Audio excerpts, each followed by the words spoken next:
Good evening, everyone. I'm waiting for a few people to join in. Today, I'll be going live with Dr. Deepa Apte, who is founder at Ayurved Pura, London. And we'll be talking about why Ayurved, what are the peculiarities of Ayurved, what are specialties, what are the lacuna we are facing in Ayurved, and a lot more.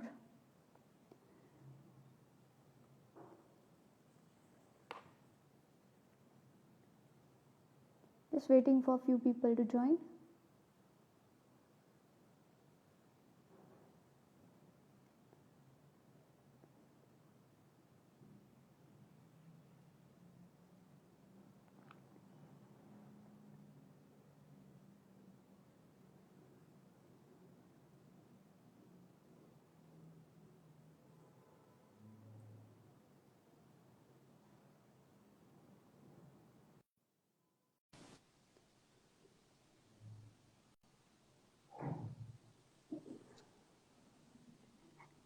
Hello, ma'am.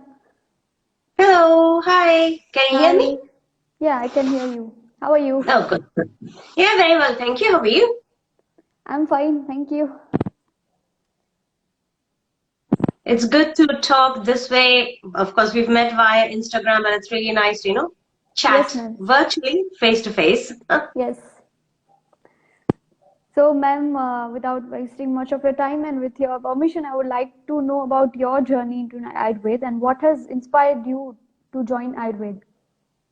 Yeah. As you all know, I'm originally from India and I was born and brought up in India.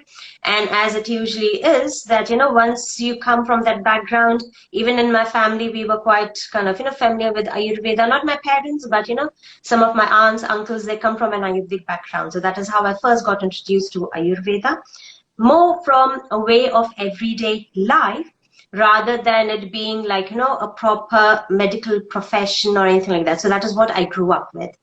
But then, as I'm sure coming from that Indian background, sometimes it is a case that even if you are vaguely clever or intelligent, then the parents will be like, oh yes, you need to study modern medicine, you need to become an engineer. So that is how I first ended up studying general medicine.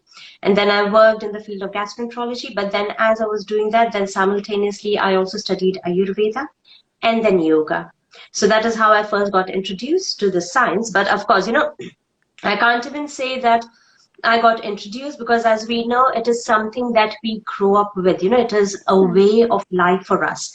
Even though growing up, I may not have really known the real importance of methi or even haldi or turmeric, but we knew it worked and hence we applied in everyday life. But then later on, when I studied modern medicine, I wanted to understand the comparisons between Ayurveda and modern medicine. And the more I studied, I realized that Ayurveda is much more medical, much more scientific, and much more, how can I say, forward thinking than what allopathy is. I know I come from that allopathic background and I can can't say openly, but confidently criticize it in certain ways. But if I were to compare it to, you will see that, Ayurveda is a much more sensible science than any other medical sciences that you will see. Yes, ma'am. And what I've observed is that people means who have actually understood this medicine, and once they learn this modern medicine, and when they learn Ayurveda, they understand Ayurveda more better. That's what I have noticed. So few of my friends in India too, after MBBS, they are willing to do BMS again, means do BMS after MBBS. So it's really a good thing.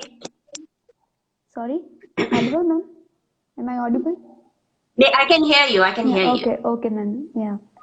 So, ma'am, what is the difference you have observed between Ayurveda and other pathies? Um, Now you will see that, the difference between Ayurveda and any other system of medicine. First of all, I'm going to put allopathy aside for a moment because that is a much more modern science. But then the way I've studied, and I say this not because I've studied Ayurveda, but that is what it is. We believe that Ayurveda is the mother of all other medical sciences. I don't know if you have studied, I'm sure you must have studied when you studied Ayurveda that many thousands of years ago in the much more northern part of India, which is not a part of India at all at the moment, used to be the Takshashila University or Taxila University.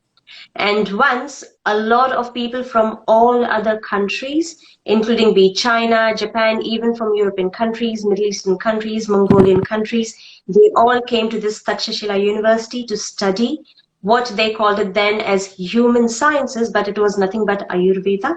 But then once they studied that, when they went back to their own countries, they then, adapted the science of Ayurveda to suit their own culture, their tradition, their weather, their foods. So you will see that there is a lot of similarity between Ayurveda and many other, if you want to call them complementary therapies.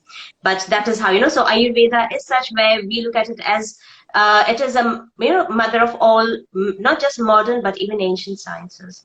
So that's one thing, if you were to compare. But now, if you were to look into allopathy or modern medicine, it's amazing because when I first studied modern medicine, and I'm sure it's the same for all other sciences, that halfway through, then you start doing your clinical rounds, you start going to the hospitals, you start seeing patients, and you follow your professors, assistant professors.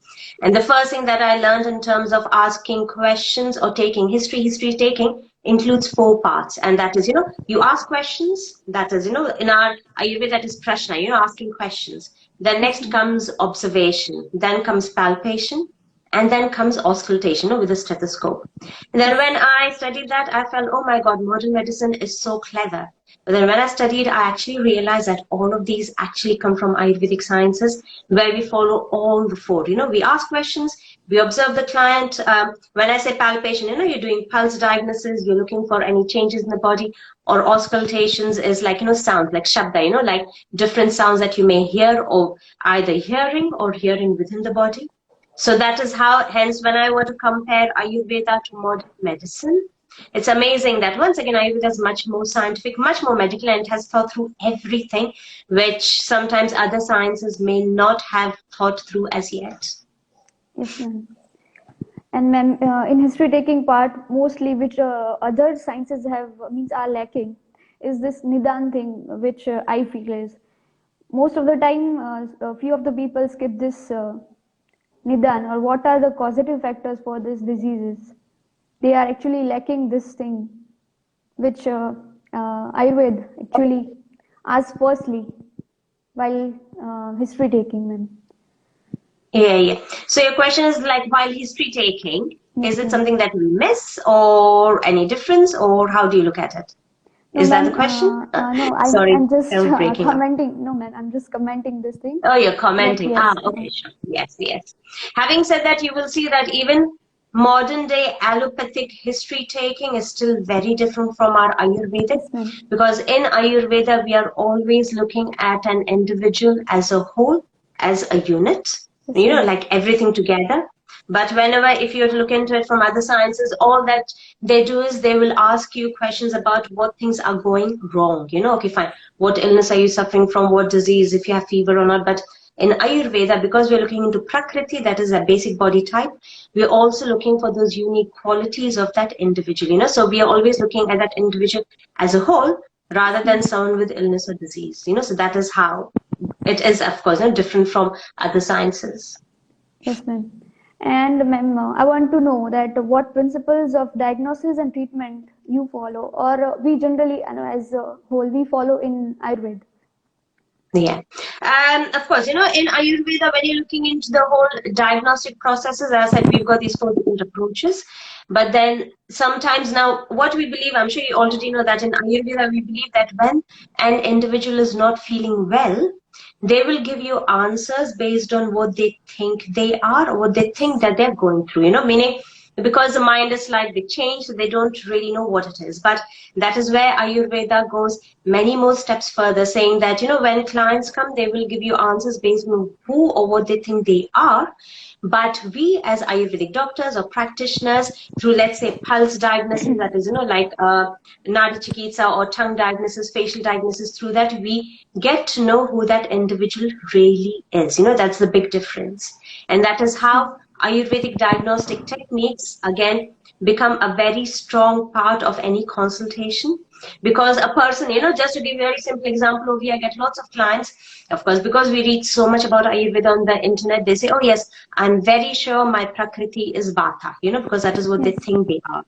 But then when I check the pulse and when I tell them that, oh no, your Prakriti is actually Pitta Kapha or some other thing, they're completely surprised. But then they say, no, but all I remember all my life is that, I'm very kind of active, restless. And then I tell them, that might still be an imbalance. We don't know what you were when you were born with, so that is Yes. how Ayurveda helps us to discover who those individuals really are. And of course, through illnesses and conditions too.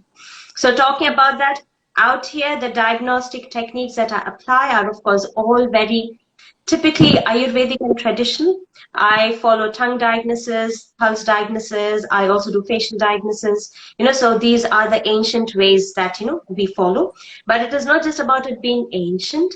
It's again, when we talk about comparables to modern medicine, I remember that when I was studying modern medicine, like MBBS, and it was my orthopedic, like 6 month kind of, rounds that we were doing. And then there was this visiting professor who visited us. And of course, remember, I'm still talking about allopathy, where still Ayurveda is still applied. And we had this 80-year-old lady who had a hip fracture, but we did not know if it was an IC or EC, extracapsular or intracapsular fracture. And all the other undergraduates, postgraduates, everyone, they started rushing this old lady to the X-ray department, saying that, oh, we need to immediately do an X-ray because we'll get to know if you need to do a surgery or just, more kind of, just palliative therapy might help, either or. If it was surgery or, a cast or something like that. And as that was happening, as you know, all Indian professors, when they get angry, they really shout. And even this professor, he actually shouted out loudly. He said that, have you really gone mad in your brain? Because have you actually forgotten your own clinical diagnostic techniques? Why do people depend so much on machinery and investigations where then and there you can do a simple test and you get to know? I'm sure you must know it's called as a telescopic test. That is what you call it. So through that, very quickly, depending upon if the femur moves in or not, or if it is stuck or not, we get to know if there's a specific kind of fracture or not. So that day, I remember that you have to be very confident about your own clinical knowledge and clinical diagnostics. And that is what I even follow here. But of course, now more from an Ayurvedic point of view, whereby it is through pulse or tongue or facial diagnosis. So that is about the diagnostic techniques. And amazing that if you were to stick to these ancient ways of diagnosing, they are very precise. Because as we know, we say that Ayurveda was not a science that was created by us human beings, but it comes directly from nature. That means everything that has been written in our ancient samhitas or scriptures, they are so precise, they can never go wrong. So yes, I do follow all these techniques, and people have always been amazed as to how precise the diagnosis can be. Sure, ma'am. I would love to learn this Nadi Pariksha. I'm like a beginner in this talking. I know. See, even I was once a beginner when I studied, we always go through it. And having said that, if there are any kind of Ayurvedic doctors or undergraduates out there, one thing I'm sure you may have all read and studied and probably heard that all these sciences that we study is more like 1 to 2% is theory, but 90 to 99% is practice. Until unless you don't put it into practice, you will never know its efficacy. Yes, theory is great, reading all these texts are great, but how we put Ayurveda into practice. And that is the first thing that I learned from my teachers, is that Ayurveda, Yoga, Vastu Jyotish, all of these are great sciences. They are eternal, they are never ending, they are bliss, but they are of no use if you can't put it into practice. So making even Ayurveda practical is more important. Yes, right, ma'am. Its application is important. Yeah, absolutely, yes. Ma'am, what do you feel? How safe are Ayurvedic medicines? Am I audible? Sorry, could you repeat that? What do you think? How safe are Ayurvedic medicines according to you? So you are talking about how safe is Ayurvedic medicines? Yes, ma'am. Sorry. Okay. Yeah. See, now this is where we have to understand that when we use the term medicine, everyone thinks it to be too chemical. That is how it comes across as. But where we come from, we know that, literally anything that is out there in nature can be turned into medicine. So it can be a food, a herb, even rice, it can be yogurt, anything.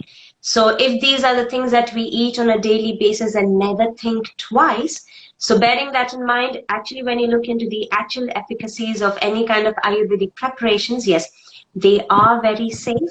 But then what we also have to remember is that how they have been manufactured, how they have been Yes. procured, or how they have been prepared. Because the science itself is very pure, but the way it has been put into practice and the way us human beings have changed it, that is where everything goes wrong. So yes, Yes. Ayurvedic medicines, Ayurvedic preparations, Dravya as we call them, they are very, very effective. In fact, effective anywhere and everywhere in the world. Because I live here out here in UK, and I do get a lot of questions from my UK clients who say that, but all these herbs are from India, so how can you be so sure that they will be effective for us too? Then that is where Ayurveda is so unique. Because what I also try to explain to them is that once upon a time, when all the Ayurvedic preparations or herbs were being made, thousands of years ago, they actually came from the foothills of Himalayas. That is where, most of the herbs that were grown, like that is where the roots are. Yes. And I try to explain to all my clients over here that if you actually observe, the weather and the conditions out there near the foothills of Himalayas are so similar to that here in UK. That means, based on the desha, the country, they will work everywhere. So yes, they are very how can I say, efficacious and very safe, but it also depends on how they are used. The preparation or practice bit, that is more important. And hence, bearing that in mind, just like any other sciences, even in Ayurveda, even though people don't realize, we do have our indications, we have our Yes. contraindications, many things that we need to bear in mind before we suggest or, talk about these herbs to anyone. Yes, ma'am. So many people are blaming, means I've heard this, and even on many sites I've seen this, that people are blaming this Ayurvedic medicines and especially herbomineral preparations are not safe. But that all again Yeah. depends upon the processing. Yeah, exactly, processing. Because as we know that, in Ayurveda, even when we are preparing any kind of mineral kind of preparations or heavy metal preparations, we cure the metal, we prepare Yes, it, we ma'am. wash it, as we say, we wash it 100 times before it can go into a preparation. So that is what people need to understand, that preparation or its purity is the most important thing. Once that is in place, that same medicine, no matter if that person lives in Australia or in Africa or in America, it works for everyone because it has got similar, like effects and properties for everybody. Yes, ma'am. Ma'am, what are your views on chronomedicine and personalized medicine? Sorry, what do you say? What are your views on personalized medicine and Oh, chronomedicine? yeah. See, depending upon the situation a person is going through, depending upon that illness condition or even weather season or where you live, bearing in mind your prakriti, vikriti, any kind of dosha, prakop, as we say, bearing all of that in mind.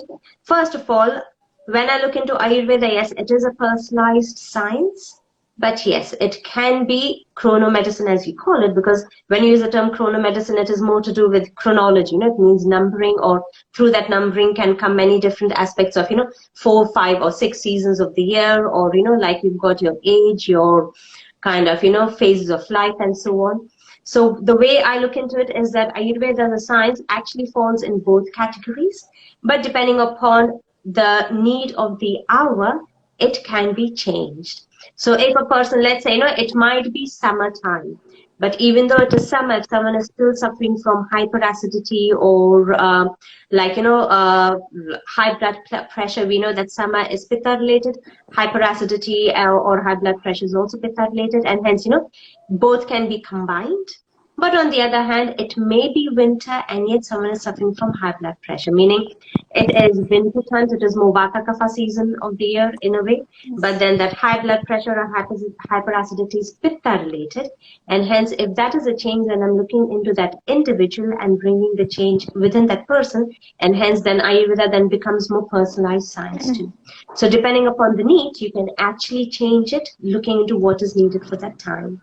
And having said that, you will see that many times, of course, thanks to social media and Instagram and Facebook and Twitter, people do talk a lot about, like seasonal rituals and seasonal self-care, and all of that is good. But one thing that I would also add is that, yes, look into those seasonal self-care and rituals and everything that people talk about. But along with that, they have to bear in mind what their individual constitution is, or what their imbalances or illnesses or diseases are, and apply those sciences accordingly. So we have to bear both in mind and combine them both together in such a way so that once again it becomes a more unique science for that individual.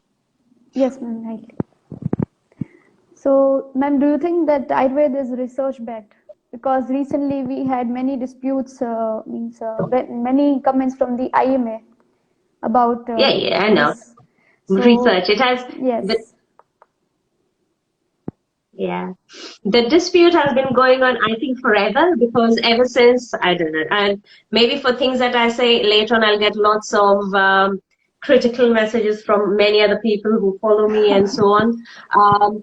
Ever since allopathy, or you can't say allopathy, but the big pharmaceutical companies realized that Ayurveda is actually very effective, the moment they realized that, they started talking about, oh, where is the clinical research in Ayurveda?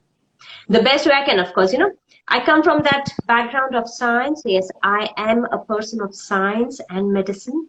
So yes, on one hand, I would say yes, research is essential to understand. But on the other hand, when I look into Ayurveda, Vastu, Jyotish, Yoga as more Vedic principles, I believe in the energies out there. The best way I can put this is that every morning when we wake up, we take it for granted that the sun is going to rise. Has anyone actually researched on a daily basis saying, will the sun rise or not? I don't see anyone doing that research. So that is how I look into Ayurveda as a science, where, just the way the sun will rise every day, if you apply Ayurveda in the right way, it will work. So that is more of the kind of more philosophical side of it. But yes, when we talk about research, there are many different types of research. You've got field research, you've got clinical research, you've got lab-based research, there are many different types. But what I believe in is that when a client comes to me with any kind of imbalance or presentation, I give them the suggestions, but I'm doing my own clinical research in my own practice, and I make my own records whereby I see that, yes, if I've suggested a particular herb, has it really helped that person or not?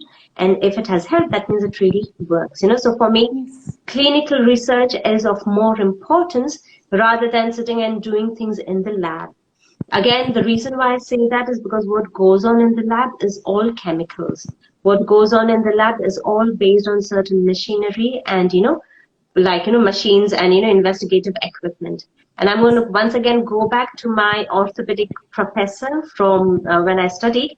He said that you cannot depend on machines, because the way the machines, the way they are calibrated, they may go wrong. So even when you talk about a clinical research, one day the titration might say 0.01%, the other day it might say 0.9%, so how can you base your results based on that, so you can't.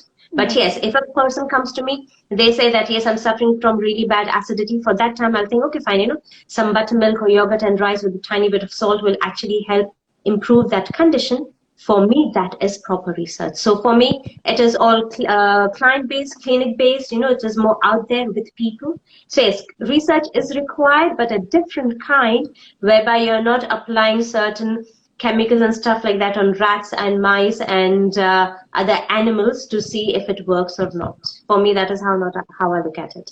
But yes, research is essential, but of a different kind. Yes, ma'am. So what they call research is that they want their parameters to prove the efficacy of Ayurveda.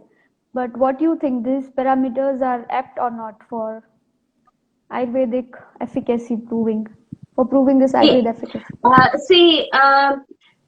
Because the way the world is going, people are looking for database all the time. They want Yes, ma'am. data. That is what it is. And hence, because even though Ayurveda, it is much more ancient than any other sciences out there, and it is still living, it is still out here, it is still very effective. But then because we need to be in time with everything else that is going on, so yes, from that point of view, we need some kind of, proper database and research to show that, yes, out of 100%, let's say 90% said that they had really good results, probably 10% not as much. So yes, that kind of research is needed. And even for now, it is not just in terms of certain processes and procedures, but even when you look into certain herbs and preparations. So yes, we need to know how they work, but the way we need to do that research, because I come from Ayurveda, Ayurveda is not a science of, how can I say, it is not a science of robots. And that is the best Yes. way I can put it. It is a Yes. science of human beings, as it goes, science of life. So that is where we need to see those changes too. So yeah. Yes, ma'am. So I've seen like we are in here post graduation, so we are doing research, and there are randomized clinical trials. So same medicine given to 15, 30 patients, and then we are testing the results. So it's not possible for this randomization actually, because what principles we follow is about personalized medicine rather than one medicine will work for all. So this is what I believe, that the way of research, as you said, should be different. Yeah. See, the research that you're doing when you say clinical trials, you're actually applying it on clients, isn't it? That means you are seeing that first-hand result from that patients, and your whatever, control pool, your test pool, and all of that. And yes, Yes. that is the way. And having said that, when I was in India, of course, because when I was studying in the field of gastroenterology then many years ago, and it sounds really ancient because interferons are not kind of used as much in hepatitis kind of things anymore, but then it was. But even I was a part of clinical trials and research whereby I was assisting certain professors to see changes in those clients, and that is what is needed, because I'm sure you may see that again. I'm going to be going back to Ayurveda as being a science of us human beings and emotions. And I'm sure when you do your clinical trials, you will see that you are seeing those subjects or those patients on a daily basis. And Yes. you're really understanding. You know what? Last night I didn't sleep well. Today my appetite has changed, because that is a kind of result of feedback that we need when we apply Mm. certain clinical trials. And that is what is needed rather than just, lab-based kind of Yes. tests all the time. Yes, ma'am. So, ma'am, is it possible to follow Ayurvedic lifestyle in today's era? And what benefits you have observed on yourself, even? Yeah. Uh, as we all know, I think this, especially in bearing in mind today's environment of coronavirus, I would say this is the best time to start following Ayurveda, because the way Ayurveda is such an intelligent and clever science, it makes you think about yourself. It makes you even more aware of who you Yes. are, what you're going through. So yes, now when I say now, anytime is just not nowadays, but even if I had to live 100 years ago, and if someone asked me that question, is Ayurveda good for that time in the 1900s or 1800s, I would have still said yes. Even in the 1400s or 2000 BC or whenever, you will see that Ayurveda is that science that stands the test of time, no matter when, where, how, what, why. It goes through all those things. So yes, in today's day and age, the way Ayurveda is needed the most, I don't think there is any other time that you would need it as much. So yes, it is important. And again, amazingly, as I said, Ayurveda as a science is so clever and intelligent. The science such, it adapts itself to every era, every time, so it can be integrated in any kind of lifestyle anywhere. It can even be for a 2-year-old toddler. It can be for a 8-year-old, elderly person. It can be out here in UK. It can be out there in India, because we are looking into Ayurveda, as we know, the one word that we always focus on the most in Ayurveda is Desha. Desha is your local geography, your local environment, your local season. And this is what Ayurveda has been telling forever, that based on what your local environment and your local kind of, season is, follow Ayurveda accordingly. And Yes. because that has been said from the very beginning, Ayurveda is a science that can be followed anytime, all the time. So yes, it might be with slight bit changes based on where you live in your own country, but yes. Okay, ma'am. So, any cases you would like to discuss with us? Oh, I see, of course. Because of the lockdown at the moment, I do mostly online consultations now. But for the last almost, 18, 19 years that I've lived out here in UK, before that in Germany, I've been very fortunate that I have had loads of clients. We call them clients over here, just so you know, we can't call them patients because that is how it is. I know in India we call people Yes. patients, but out here we call them clients. So I've been very fortunate that I have been able to consult clients from all different backgrounds, all different illnesses, conditions, everything. And the best way I can say is, rather than looking into one specific case or case study or client, it is an overall observation that I've seen that, first of all, first thing, and this is for everyone who are out there wanting to take up Ayurveda as a profession, that for the 18 or 19 years of practice that I have done here, except for 3 people, I even remember those 3 people, everyone else has always come back saying, you know what, Ayurveda has really helped me. It has been very effective. It has actually helped me to get rid of my illnesses and conditions. People do ask, but who were those other 3 people who it did not work on?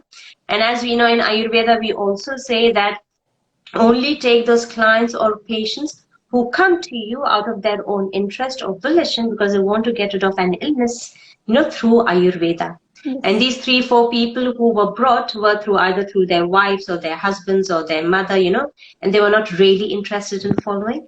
And these were the only people that I would say I have never seen. Of course, no, I would not have seen because they were not interested in it anyways. But other than that, I have seen big changes and improvements in people with all kinds of imbalances. I know I put it down as something as simple as, because in Ayurveda, we've got different kind of, ways of, like when you see any changes in illnesses, like efficacy of that treatment or whatever. But people with underactive thyroid or psoriasis or people with even high blood pressure, it's amazing that at the moment I am actually consulting a lot of clients with ulcerative colitis and Crohn's disease. And amazingly, I know, because based on modern medicine, these are autoimmune conditions where they can only be managed and not corrected or cured. But I have clients who have seen almost 90% improvement based on Ayurvedic, suggestions and therapies and treatments.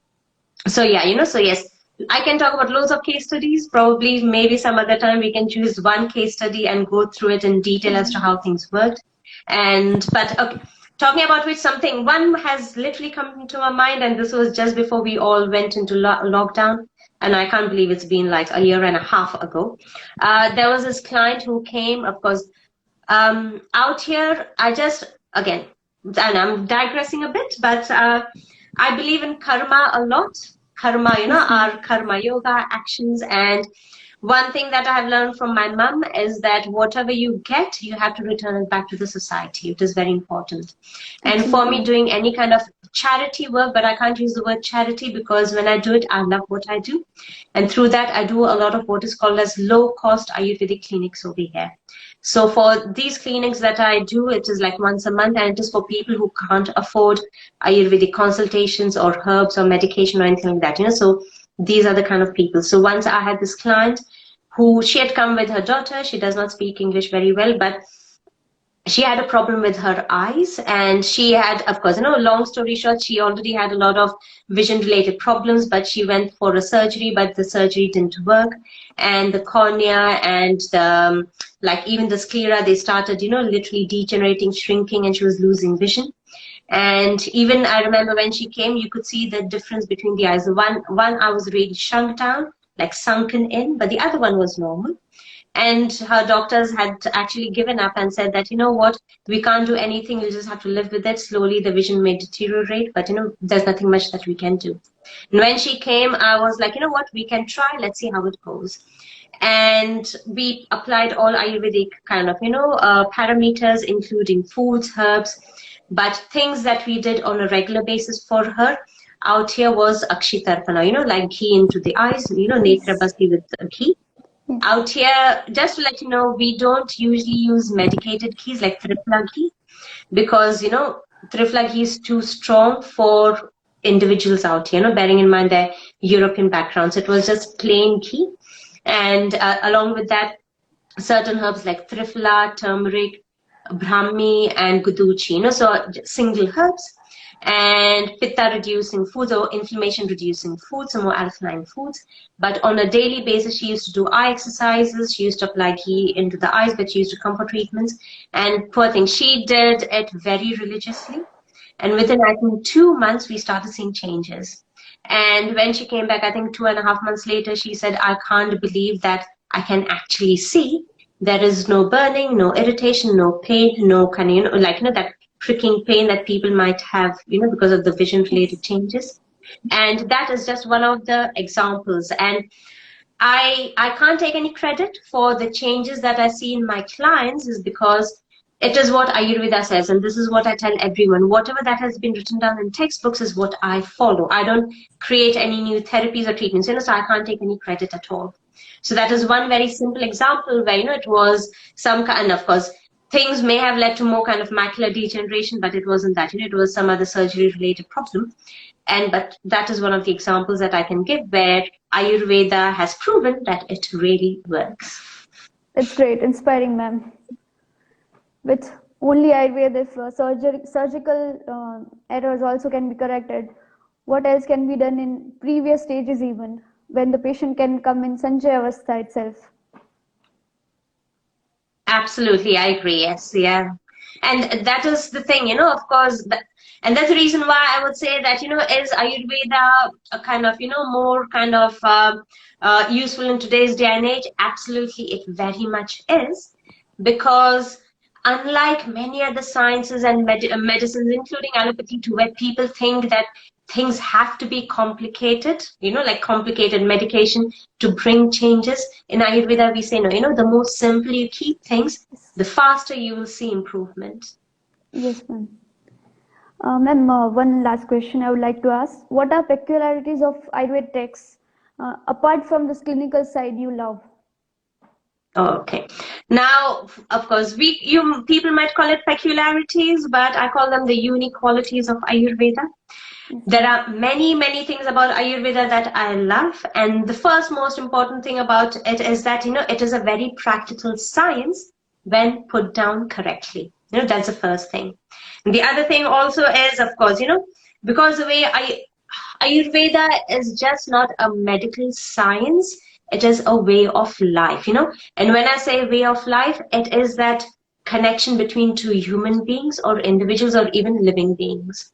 Now, when I talk about or teach Ayurveda over here, everyone thinks that Ayurveda is a science for human beings. But when I tell people out here, do you know that we actually have Ayurveda for animals? We have Ayurveda for plants, like Vriksha Ayurveda and so many other things where it's not just for us human beings, but Ayurveda is for literally everything out there.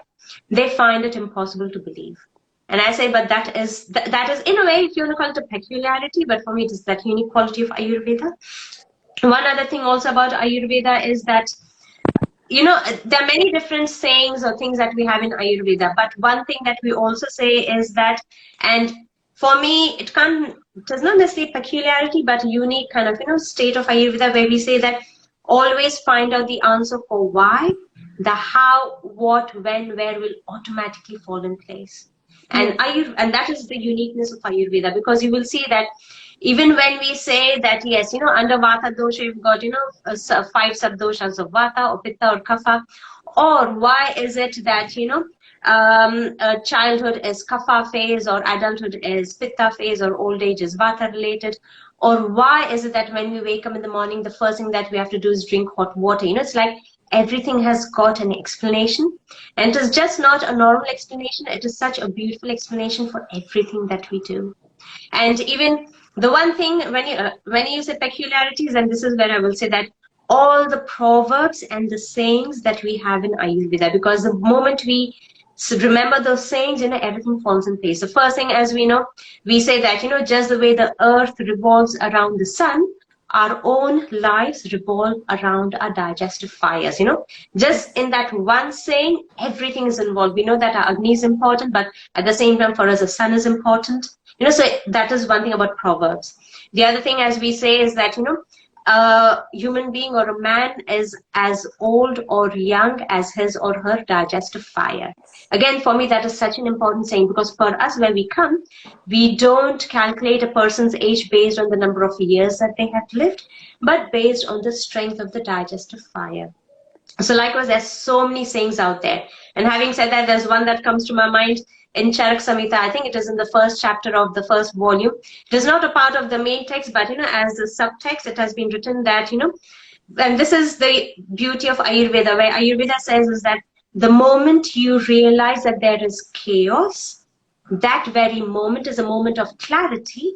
And that very moment is the moment where your journey of health begins. So the moment you realize things, that things can change. So yeah, the if you want to call it peculiarities of Ayurveda that I like are all these proverbs and all these little stories that we have. Yes, ma'am. And ma'am, even there are wonders like, not wonders I would call, again, that it is the science of Garbha Sanskar. Oh yes.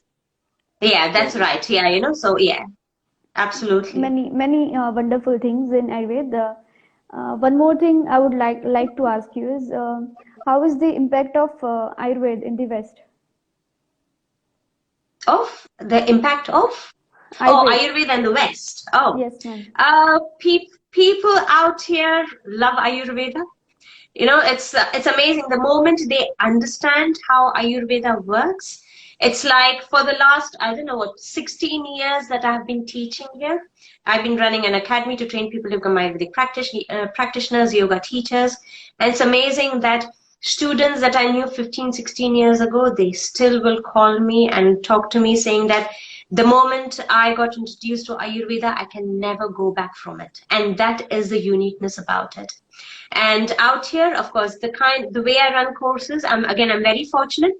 I get a lot of medical doctors, consultants, ICU nurses, a lot of medical professions also attending my courses. And of course, in modern medicine, the way we check pulse diagnosis is we check for pulse rate, like pulse volume, like intensity in the pulse and stuff like that. But we're looking at more physical things. But based on our Ayurvedic principles, when we're checking the pulse, we're getting to know their prakriti, their vikriti, any kind of imbalances in the body, organ changes, dhatu changes, So, and I teach all of these to all my students.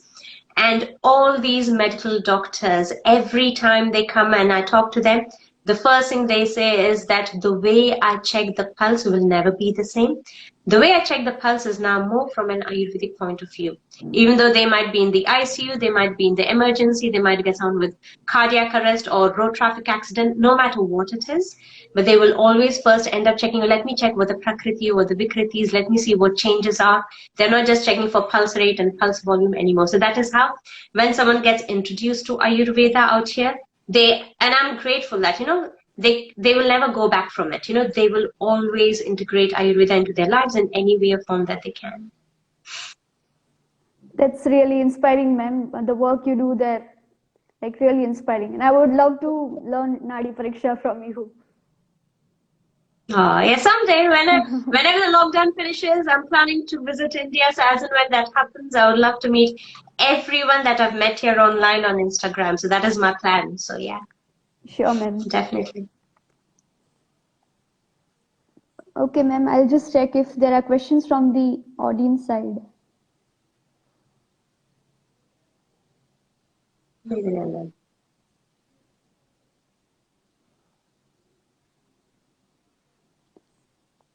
Yeah, one of them has asked related entrance, but yeah, that I'll be I know, posting I've seen again. some books for the, Yeah, PG and exam.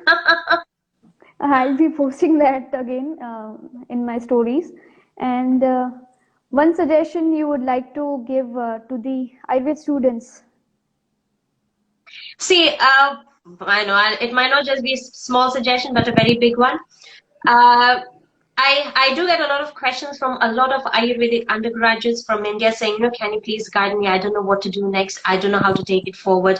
And I do understand that the attraction of the West. I live here out in the West, and the attraction of the West where people want to move out and study or work out here is quite big. I used to be in that position once upon a time when I was in India. But one thing that I will tell everyone who lives in India and who are studying over there, please stick to your roots. Please live where you are. And from wherever you are, it is from there. My suggestion is actually to propagate Ayurveda out there to the world in such a way that everyone from all the other countries should come and visit you in the place where you live. That should be the aim. I know traveling out there or out here is great, but I must be honest, it's very cold. It's not so good. Even now, when I look out there on the road, it feels like as if there is curfew because I can't see even one single car anywhere. Of course, today's Sunday, but it's a different thing. I miss India a lot. In fact, I still tell all my family and friends that when I retire, my plan is to move back to India. And that is what I'm looking forward to one day, hopefully. But then the suggestion for all the Ayurvedic professionals out there is, please believe in what you do, because the science that you have, if you want to call it, you can call it your power, your secret, your strength. Ayurveda is your strength. The way it is your strength, it can't be anyone else's, because the way you've studied Ayurveda is in a very different way compared to what others have. And going forward, I remember I did talk about this 6 years ago when I did a talk, that come 5-6 years, Ayurveda is going to become very, very popular and very prevalent everywhere. And if you see, that is what is the case at the moment. Right. It's like everyone wants to know more about Ayurveda. Everyone wants to follow it. Everyone, even if they understand that one particular technique of doing oil pulling in the morning, for them, it's like they've achieved something really big. So imagine that you as Ayurvedic professionals, just know that one oil pulling technique, you know so much more that you can actually give it out to the world. So yes, believe in what you do and stick to your dreams. I know I have had lots of Ayurvedic undergraduates planning to move from Ayurveda into allopathy, and I've actually literally told them off saying, no, stick to Ayurveda, because Ayurveda is the future. It is the future in its own way. And you'll be amazed that come 5-6 years, you all will be very, very thankful to yourselves that you have not changed your profession and you've stuck by it. So yeah, stick to what you're studying and believe in it. The more you believe in it, the more it becomes real. Right, ma'am. Thank you so much. No, And thank thank you you. so much for being here and guiding us. And your vibes are really inspiring, ma'am. I'm not there face to face with you, but yeah, I can feel your vibes and it's really inspiring. Oh, that's very kind. Thank you. It was absolutely lovely chatting to you too. Thank you, ma'am. And all the very best, and I'm sure we will be in touch. So, it'll Yeah, be great sure, to ma'am. catch up again. Sure, ma'am. Thank Okay. you, ma'am, for your time again. Thank you. Thank you. Thank Okay, you. ma'am. Same to you too. Bye bye. Bye.